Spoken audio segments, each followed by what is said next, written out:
Hello, I'm Dr. Dennis McKenna. As always, I'm joined by Dr. Venditti, our hospital system general director. Today is Incident Command Day 40, giving you the update from Albany Medical Center on the coronavirus. We are reporting in the 5 counties the number of patients that have tested positive for COVID-19 is 1,297. That's about a 3% increase from yesterday. Fred, that speaks a little bit about the doubling time. It does. So again, as we've been saying for a couple of days now, Dennis, the doubling time is getting longer. And so we're really not seeing the kind of surge that New York City has seen. And we've been sharing information with the other hospitals and putting that into a model, and the model doesn't suggest that we're going to see a surge anytime soon. In the beginning of this, we were seeing 10%, 20% gross day over day. Yes. 3% is definitely Which is lower. a much shorter doubling time over just a couple of days, as opposed to probably now we're up to 20 days of doubling time. Inside here in the medical center, we had the same number of inpatients as we did yesterday, 62. We had the same number that were admitted as were discharged. That breakdown is 35 on the floor, 27 in the ICU, 20 on the ventilators. Again, that number still remains low. Yes. Okay. Let's talk a little bit about those 62. Yesterday we reported 6 different units were caring for patients. Today we have a 7th unit. That's B3 West. They currently have 2 patients there. Having 7 units might speak something about our tier level. What tier level are we at right now? So Dennis, for med-surg we're at tier level 2. For the critical care we're still at tier level 3. So those haven't changed. But if those patients on B3 West get discharged the next couple of days, we'll probably drop down to tier level 1 for med-surg. We've also had 86 patients from the beginning that have had COVID-19 who've been admitted to the hospital and have been discharged to home, which is great. They're breathing on their own, they're off ventilators.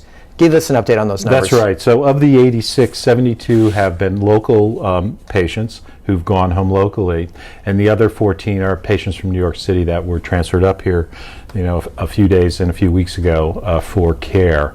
So actually right now, Dennis, we only have about half of the transferred patients still in-house. So 14 of the patients out of New York City have been discharged.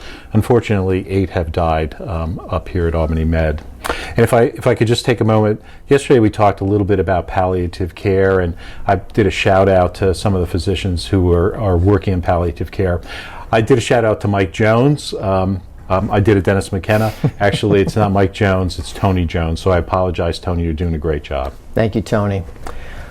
We have some great news to report on today. Let's talk about some face shields that have been made for us. These are face shields that have been put together with the collaboration of thank you very much, the Center for Disability Services and the New York State Industries for the Disabled. I want to thank Maureen O'Brien, who is the CEO for NYSID, and Greg Sorrentino, who is the CEO for the Center for Disability Services. These are 2 incredible not-for-profits, and the collaboration is great. Let me talk a little bit about why this is so important. The people who put together these face shields are people with disabilities, and it's very important for them to have meaningful jobs.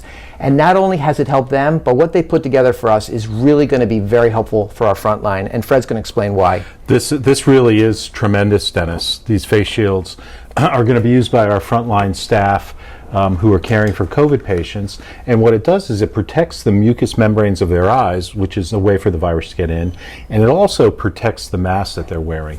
And as we're trying to extend the use of masks, it's very important that those masks not get soiled or contaminated when patients are being cared for. And if I could just reiterate our policy around masks. So we are providing masks now as our staff come in. When they are going to be directly interacting either with the public or with patients, we're giving them masks to wear. We want them to wear those masks until they get soiled or for some reason they have to take them off. We want to make sure that they wash their hands before they put their masks on, and also when they take their masks off. And I think there's another important point for us to make. We're really trying to conserve masks, and some of the visitors who've been here at the medical center, and even some of our staff, have asked for masks as they're leaving the medical center. We really don't have enough to provide folks masks for their use at home. We understand what the governor wants everyone to do, but we can't be the supplier of those masks. Okay, very good.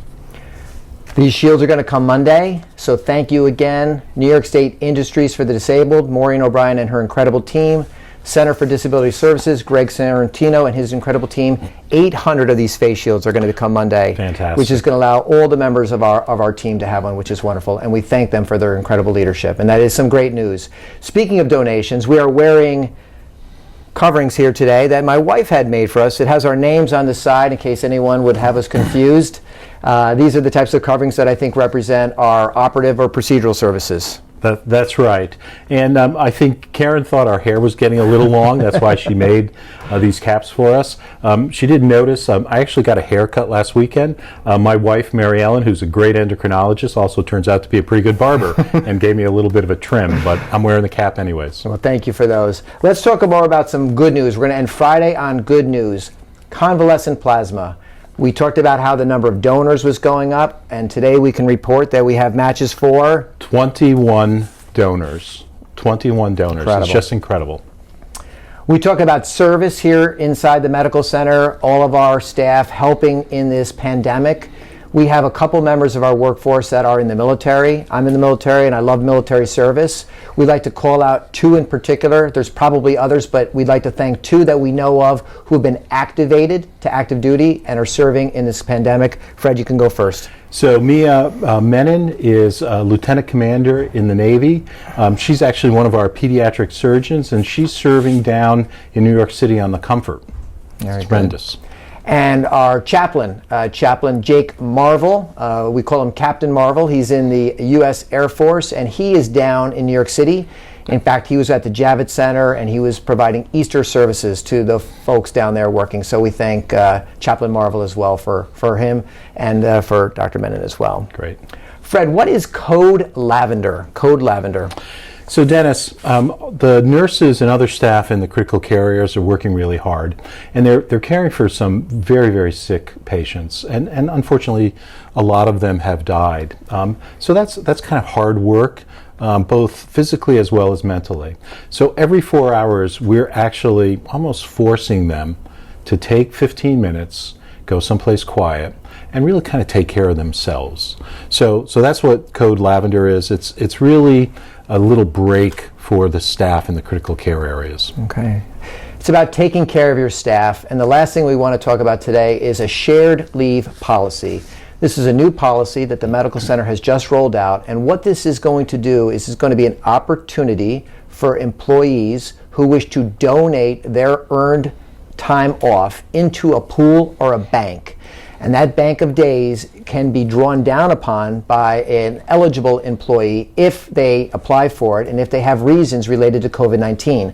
So it's a way for us to share those resources with ourselves. That's right, Dennis. I think this is going to be very important. This has been sort of a stressful time for a lot of folks, including our staff. So having this as an opportunity for them, I think is really going to be wonderful.